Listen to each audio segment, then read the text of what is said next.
오늘은 기도가 시작됐다라는 제목을 가지고 느헤미야 1장 1절부터 4절까지 말씀을 좀 살펴봤으면 좋겠습니다.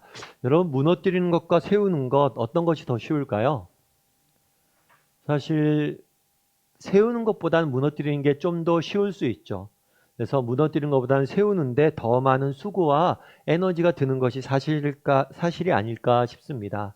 그래서 저는 기독교인들은 좀 세우는 사람이 됐으면 좋겠다라는 생각이 있어요. 때로는 우리가 세우기 위해서 무너뜨려야 될 때도 있지만 기본적으로 좀 세우는 사람이 됐으면 좋겠어요.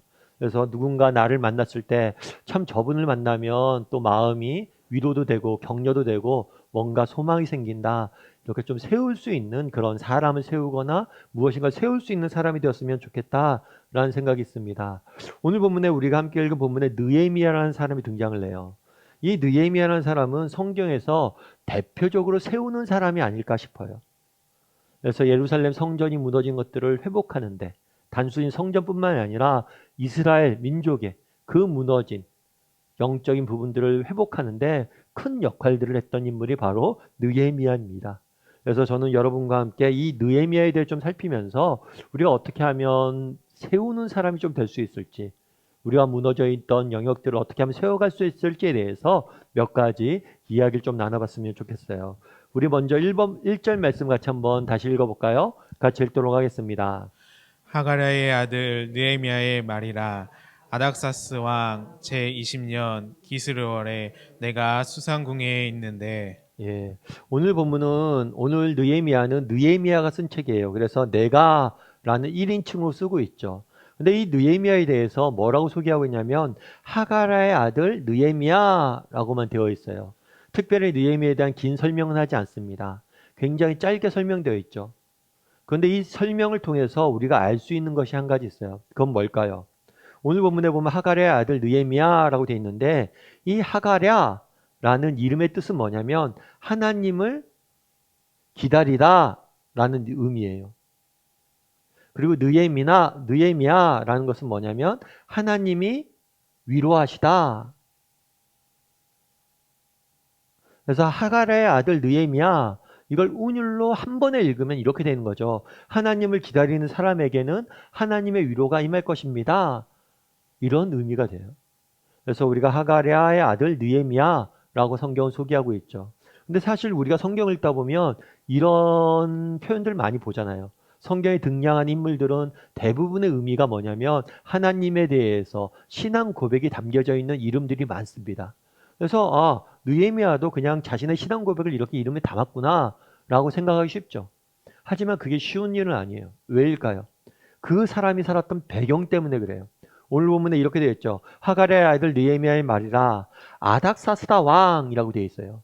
이 아닥사스다 왕은 어떤 왕일까요? 이 왕은 페르시아의 왕이에요. 그러니까 예루살렘의 왕이 아니에요. 페르시아의 왕이에요. 예루살렘과 또 유다는 주전 586년에 바벨론에 의해서 멸망을 당합니다.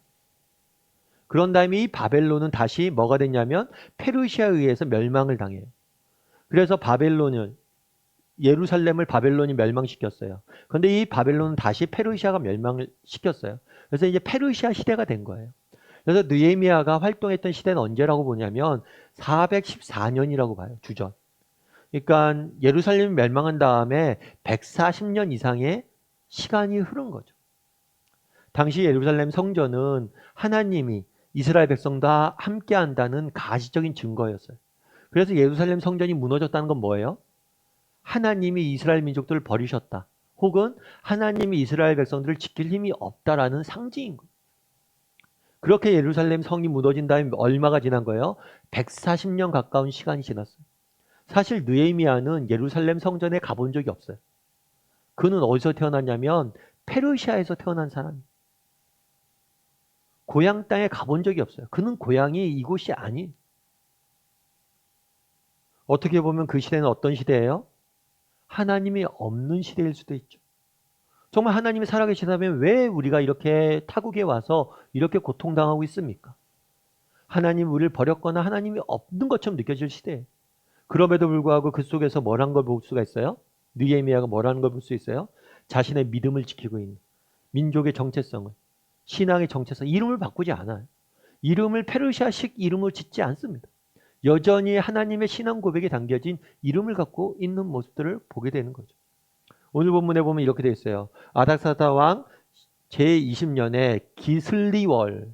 이거는 조금 표현이 어려운데 오늘날로 하면 11월에서 12월 사이에 딱 이맘때.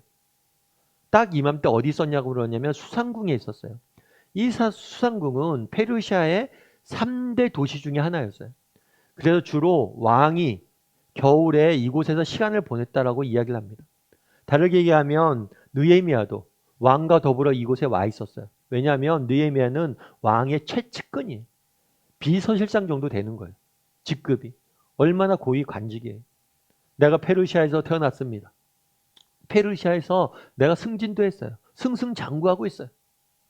그럼에도 불구하고 자기가 누구임을, 하나님의 백성임을 잊지 않고 정체성을 지키고 있는 모습들을 보게 됩니다. 오늘 우리가 1절에서 알 수 있는, 느헤미야에서 배울 수 있는 모습은 무엇일까요? 그것은 정체성이에요. 정체성. 정체성의 심리학이라는 책이 있습니다. 이 책에서는 어떤 이야기를 하냐면 인간을 움직이는 가장 중요한 힘이 뭐냐? 그것은 바로 정체성이란 거예요. 그래서 오늘날 우리 사회의 가장 큰 문제는 뭐냐면 정체성을 점점 잃어버린다는 거예요. 그리고 20대 젊은이들 중에서 제대로 된 정체성을 갖고 있는 사람은 7%밖에 안 된대요. 나는 누구이며 내가 무엇을 위해 살아야 될지 아는 사람이 거의 없다는 거예요. 왜 오늘날 젊은이들이 희망을 잃고 소망을 잃고 많이 방황합니까? 정체성을 잃어버렸기 때문이에요. 그러면서 이 책에서는 한 사람의 이야기를 소개하는데 이 사람은 어떤 사람이냐면 니츠 하루코라는 사람이에요. 이 사람은 원래 중국에서 태어났습니다. 그런데 17살 때 일본에 넘어오게 돼요. 일본에 17살에 처음 오니까 일본말을 거의 못하죠. 거의 못하니까 이 사람이 뭘 선택했냐면 청소부 일을 시작을 해요. 왜냐하면 청소부 일은 사람과 대화할 필요가 없어요. 열심히 씻기만 하면 돼요. 청소부 일을 하는데 나중에 이 사람에 대해서 NHK에서 취재를 해갔어요. 그래서 프로페셔널의 조건이라는 제목을 가지고 이 사람에 대한 이야기를 방영을 했죠. 또 영국의 BBC에서도 이 사람을 청소의 신이라는 프로그램을 만들어서 이 사람에 대해 소개를 했어요. 그래서 이 사람이 굉장히 많은 사람들의 주목을 끌었습니다. 나중에는 세상에서 가장 행복한 청소부라는 책도 내게 됐어요. 그럼 이 사람을 왜 주목했을까요? 많은 사람들이 이 사람이 정말 청소부인데 그 일에 대해서 마치 달인처럼 열심히 하는 모습을 주목을 한 거죠. 그래서 누가 물었어요. 왜 이렇게 열심히 하냐고. 왜 이렇게 청소를 열심히 하냐고. 남들보다. 그러자 그 사람이 이렇게 대답을 했어요. 뭐라고 얘기했냐면 일을 하는 이상 저는 프로잖아요. 프로라면 당연히 그렇게 해야죠. 딱히 누가 뭐라 하는 건 아니지만 이렇게 청소를 해야만 정말 사방이 온통 깨끗해지고 맑아져야만 제가 행복을 느껴요. 그가 이렇게 다르게 사람들의 주목을 끌었던 이유는 한 가지. 그건 뭐예요? 정체성 때문이에요. 나는 프로란. 그렇게 생각할 수 있겠죠. 아, 나는 왜 청소부가 됐습니까? 일본어를 못해서 그냥 할 직업이 없어 청소부 선택했습니다. 이게 아니에요. 사람들 청소부에 대해서 누가 높이 평가합니까? 야, 청소부가 뭐 그냥 하는 거지. 누구나 하는 거지. 그런데 그렇게 생각하지 않아요. 저는 제가 프로라고 생각합니다. 나는 전문가라고 생각해요. 이런 분명한 정체성이 있으니까 다른 사람과 다르게 반응을 보인다는 거죠. 예전에 케네디 대통령이 미국의 나사라고 여러분 아시죠? 미 항공우주국. 여기 케네디 대통령이 방문했어요. 근데 방문했는데 지나가다가 경비원을 봤나 봐요. 근데 경비원 모습이 왠지 뭔가 특이한 점이 있었던 것 같아요. 경비원한테 물었어요. 당신은 여기서 뭘 하냐고. 그랬더니 이 경비원이 뭐라고 얘기했냐면 저는 인류가 우주에 가는 것을 돕고 있습니다. 나는 경비원이 아니란 거예요. 정말 우주가 인류에 가는 걸 돕고 있는 한 사람이란 거예요. 다른 정체성. 정말 우리가 어떤 정체성을 갖느냐에 따라서 우리의 삶의 모습이 달라지는 거예요. 훗날에 느헤미야가 하나님 앞에 크게 쓰임받고 있었습니다. 그럼 느헤미야가 어떻게 쓰임받을 수 있었냐는 거예요. 느헤미야는 정체성을 잃지 않았어요. 어떤 정체성이요? 난 하나님의 백성이라. 바라기는 우리 다음의 식구들도 분명한 정체성을 가졌으면 좋겠어요. 특별히 나는 하나님의 사랑받는 자녀다. 이 정체성을 분명히 가졌으면 좋겠어요. 정말 우리가 이 정체성을 분명히 갖고 있다면 정말 이 땅을 살면서 우리는 정말 흔들리지 않을 거예요. 정말 누가 뭐라고 해도, 세상이 손가락질해도 뭐라고 해도 흔들리지 않을 수 있어요. 그리고 우리에게 주어진 길들을 정말 믿음을 가지고 걸어갈 수 있어요. 그래서 정말 날마다 고백할 줄 아는 사람이 되었으면 좋겠어요. 그래, 난 하나님의 사랑받는 자녀야. 이 분명한 정체성을 가지고 또 세상 속에 살아갈 줄 아는, 그래 세상에서 다른 삶을 살아갈 줄 아는 저와 여러분이 되기를 주님의 이름으로 소원합니다. 우리 2절과 3절 말씀도 같이 한번 읽어볼까요? 같이 읽도록 하겠습니다. 내 형제들 가운데 하나니가 두어 사람과 함께 유다에서 내게 이르렀기로 내가 그 사로잡힘을 면하고 남아있는 유다와 예루살렘 사람들의 형편을 물은즉 그들이 내게 이르되 사로잡힘을 면하고 남아있는 자들이 그 지방 거기에서 큰 환난을 당하고 능욕을 받으며 예루살렘 성은 허물어지고 성문들은 불탔다 하는지라. 아멘. 내 형제들 가운데 하나인 하나니라는 사람이 등장을 해요. 근데 이 사람은 느헤미야의 형제 중에 한 명이었던 것 같아요. 근데 느헤미야가 형제 중에 한 명이 하나니가 어딜 다녀왔냐면 유다를 다녀왔어요. 그러니까 예루살렘을 다녀온 거죠. 사실 이거는 쉬운 일은 아니에요. 왜냐하면 그 당시는 지금처럼 교통수단이 발달되어 있지 않았어요. 그런데 무려 수상궁에서 예루살렘까지는 1000km 이상 떨어진 곳이에요. 굉장히 긴 장거리 여행이었던, 굉장히 많은 시간을 몇 달을 거쳐서 다녀왔던 거리예요. 그런데 이 먼 거리를 그럼 왜 다녀왔을까요? 이 다녀와서 소식을 전합니다. 어떤 소식을 전하냐면 유다와 예루살렘 사람들의 형편을 전한 거죠. 아마 하나니가 유다 사람들과 예루살렘 사람들이 어떻게 살고 있는지 그 상황을 알기 위해서 갔던 것 같아요. 먼 길. 전했을 때 그 형편이 어땠어요? 환난을 당하고 능욕을 받고 예루살렘 성전은 허물어지고 성벽은 불탔다라고 되어 있습니다. 이 말에 대해서 좀 알려면 좀 배경을 알아야 되는데요. 아까 얘기했던 것처럼 예루살렘이 바벨론에 의해서 멸망당했잖아요. 그런 다음에 멸망당하고 70년 후에 70년이면 한 세대가 지난 거죠, 이미. 이제 이민 2세대가 생기기 시작한 거예요. 그랬을 때 어떤 일이 있냐면 포로 귀환이 일어납니다. 포로들 중에서 일부가 고국에 돌아갔어요. 아마 느헤미야는 포로들 중에서 일부가 고국에 돌아갔는데 그 사람들이 어떻게 지내는지 형편을 알고 싶었던 것 같아요. 그런데 그 사람들 형편을 아니까 어때요? 그 사람들이 고난과 역경 가운데 있었던 거죠. 그래서 예루살렘 성전이 허물어지고 성문은 불탔다라는 이야기를 듣게 됩니다.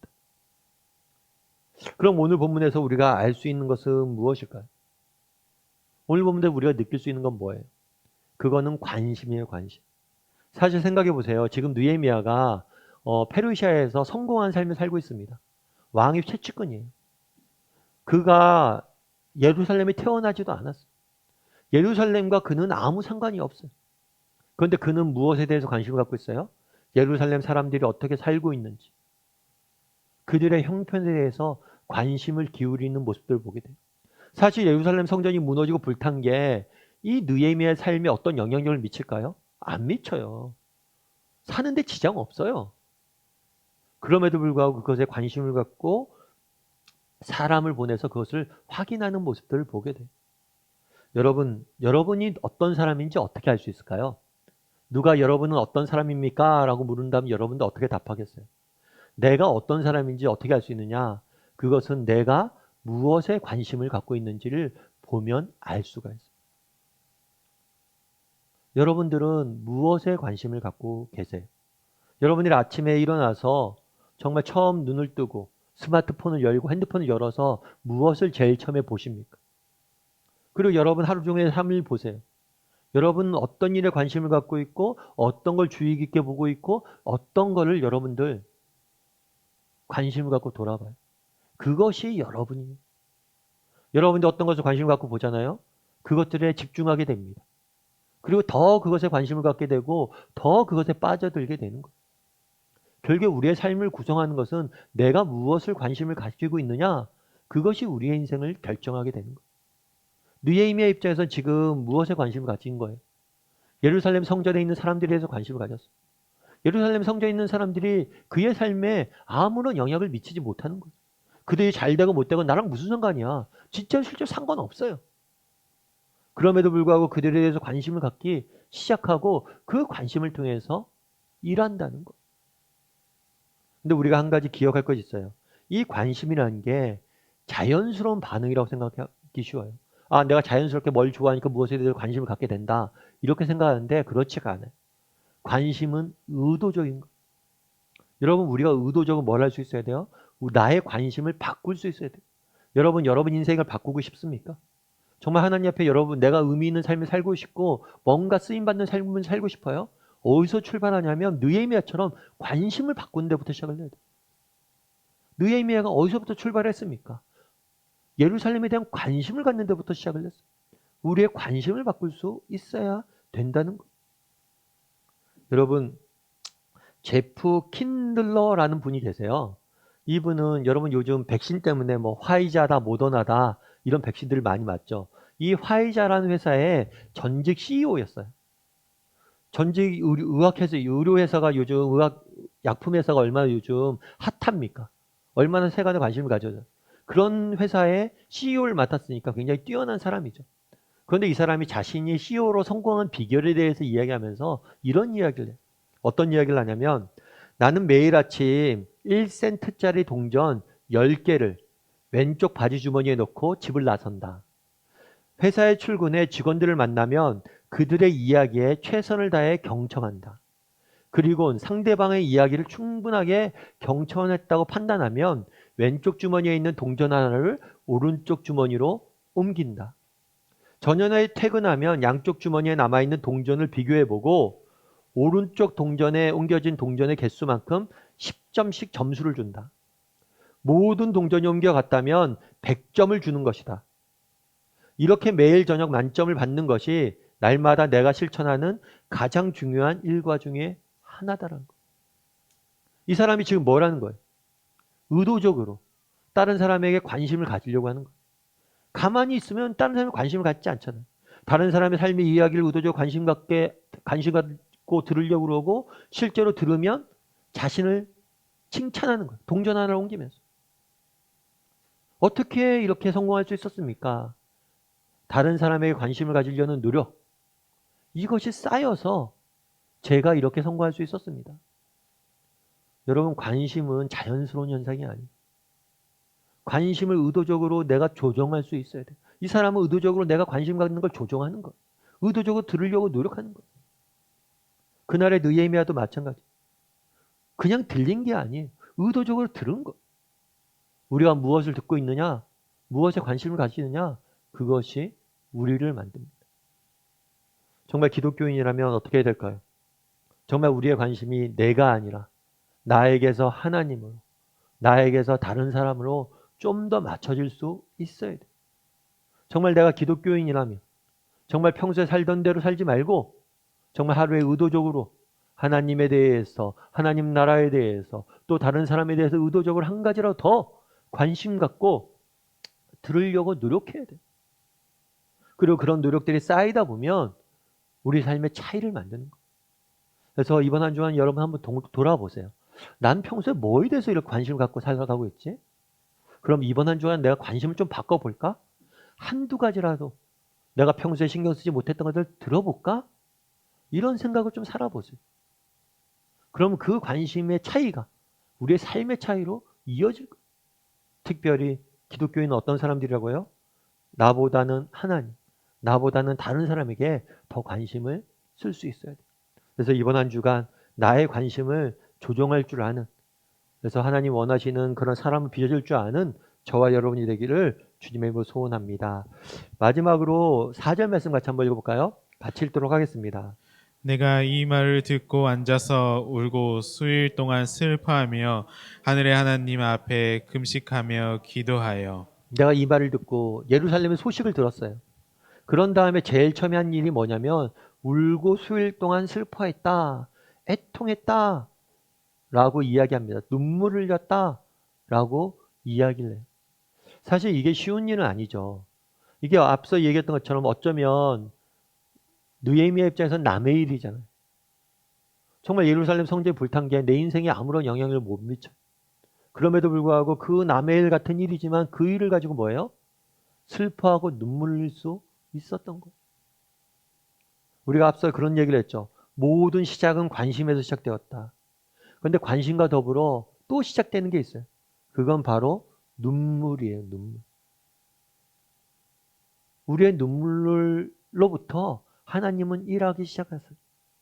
여러분 그럼 한번 생각해 보세요. 여러분 지난 한 주간 여러분 어떤 눈물을 흘리셨습니까? 여러분 최근 흘린 눈물이 뭐예요? 내 인생의 여러 가지 역경들, 고난들 그런 것 때문에 눈물 흘렸습니까? 그걸 통해서 하나님께서 일하실 거예요.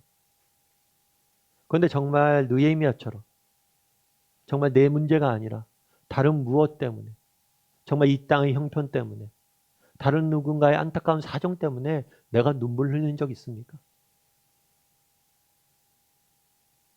정말 한번 나는 무엇으로 눈물 흘렸는지 한번 돌아봤으면 좋겠어요. 그리고 그날에 느헤미야가 눈물 흘렸다라고 이야기하는데 사실은 느헤미야 입장에서 눈물 흘린 거지만 하나님의 입장에서 뭐예요? 눈물 흘리게 하신 거죠. 관심을 갖게 하고 눈물 흘리게 하고 애통하게 하신 거예요.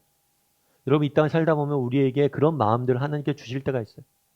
정말 어떤 문제에 대해서 관심을 갖게 하고 그 문제에 대해서 애통한 마음을 주시고 때론 눈물 흘리게 하는 날들이 있어요. 그것은 바로 여러분이 뭐예요? 그것이 곧 여러분의 소명이에요. 여러분 눈물로 끝내지 마십시오. 눈물은 곧 소명이에요. 여러분 정말 어떤 일에 눈물이 흘려집니까? 애통해집니까? 그것은 여러분의 소명이에요. 그래서 한번 돌아봤으면 좋겠어요. 난 무엇을 위해서 눈물을 흘리는지. 그리고 내가 어떤 일에 관심이 생기고 그것에 대해서 눈물 흘려진다. 그러면 그것이 여러분에게 뭐가 된다? 나의 소명이다. 이렇게 생각하시면 돼요. 제가 예전에 청년부 때 교회 다닐 때 이제 지금은 삼일교회를 담임하시는 송태우 목사님이 이제 그때 교회에 이제 담임 목사님이셨는데 청년들이랑 같이 이런저런 얘기하다 목사님한테 가끔 제가 목사님 뭐 이런 거 있었으면 좋겠어요.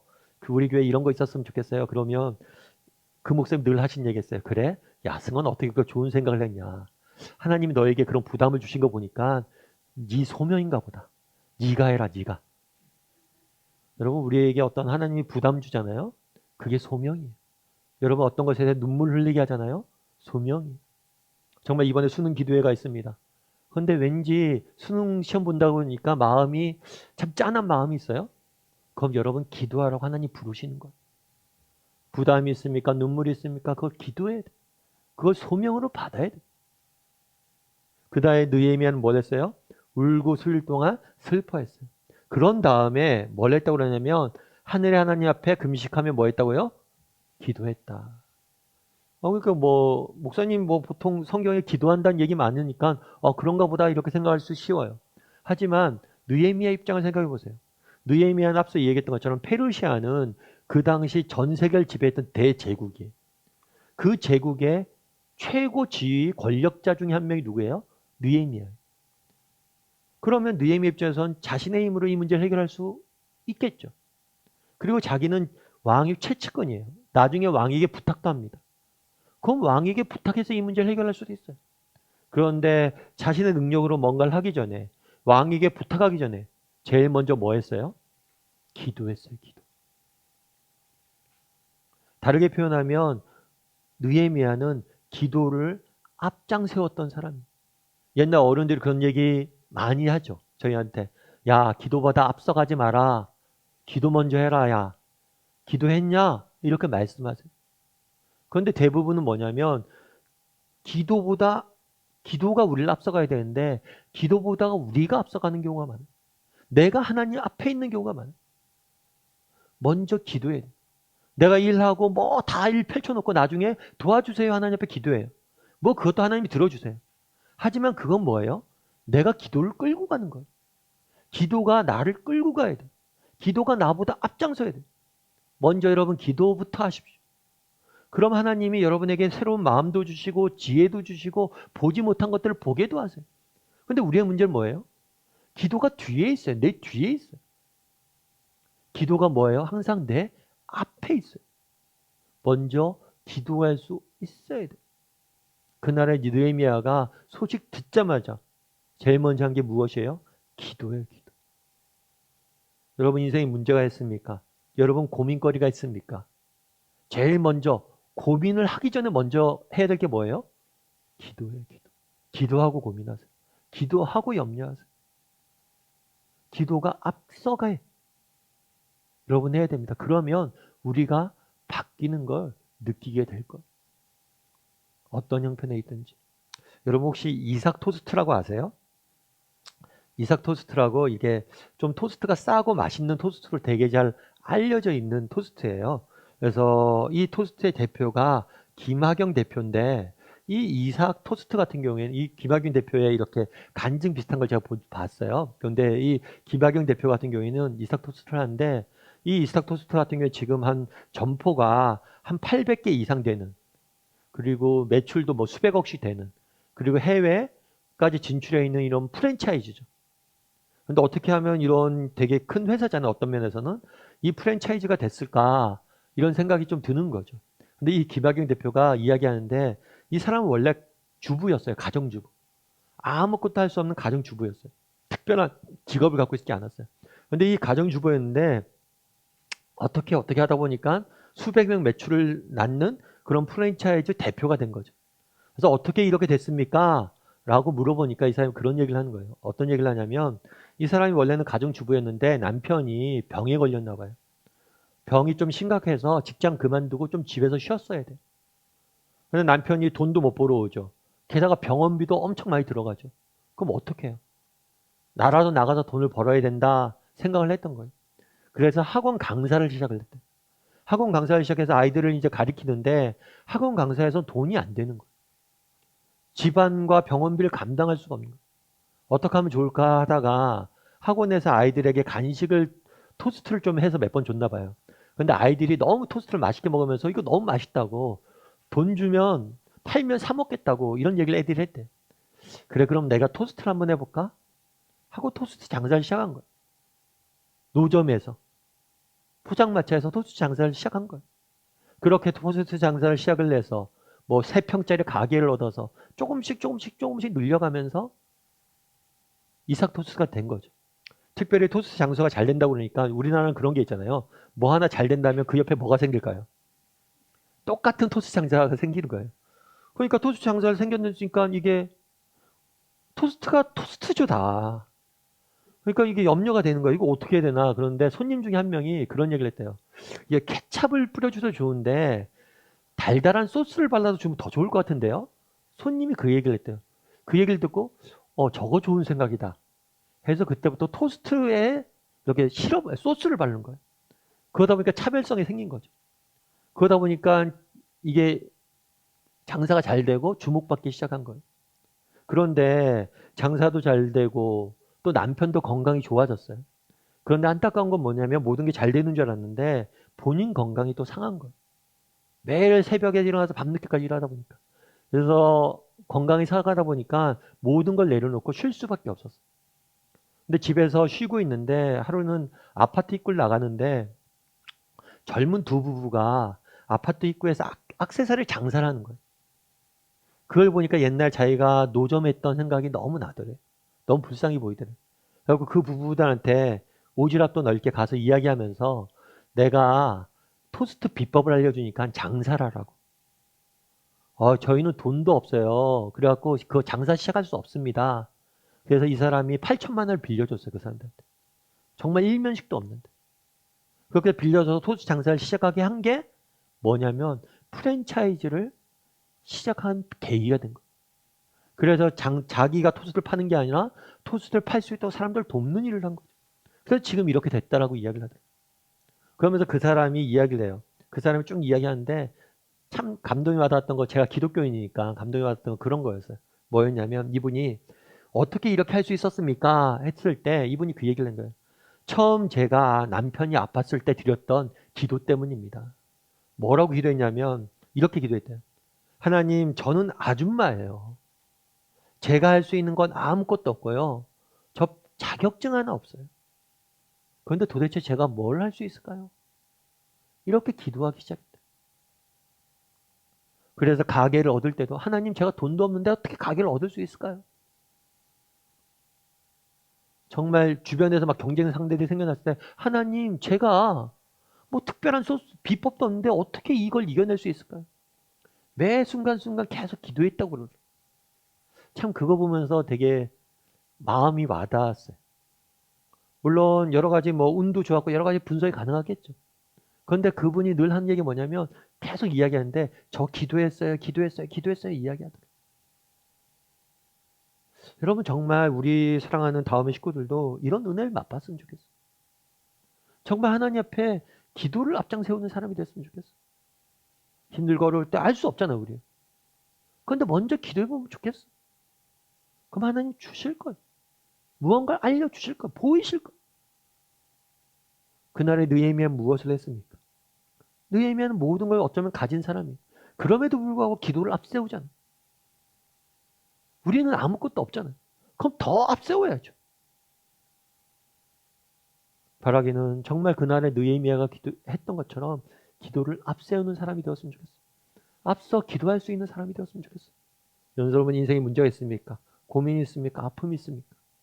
먼저 기도할 줄 아는, 기도를 앞장 세울 줄 아는 저와 여러분이 되기를 주님의 이름으로 소원합니다.